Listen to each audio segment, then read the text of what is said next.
Hi guys, this is Margie Bordeos, dating OFW sa Kuwait for 3 years.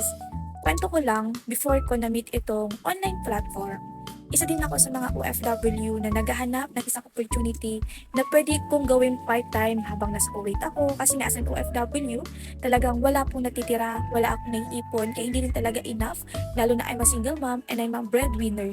Isa sa naisip ko, maghanap, sumubok, but andun pa rin yung takot, andun din yung duda, di ba na baka ma-scam ako, baka hindi ko kaya, baka hindi siya mag-work. Pero sabi nga, hindi mo talaga siya malalaman kung hindi susubukan.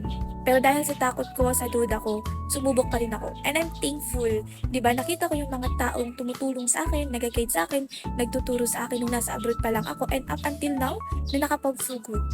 So, bale, gusto ko lang sabihin, lalo na sa mga OFW, kung napapanood mo yung video ko, huwag kang matakot sumubok. Subukan mo. Kung ano man yung naririnig mo sa mga kakilala mo or kaibigan mo na hindi sa kanila na-work, hindi nila, tumigil sila. So, magkakaiba. Hindi ikaw sila. What if ikaw, since gusto mo na rin talaga makapag-for good, gusto mo rin talaga makapag-ipon, so what if eto na din talaga yung pwedeng makatulong sa'yo? And I'm willing po na ako po mismo yung mag-guide at magtuturo sa'yo.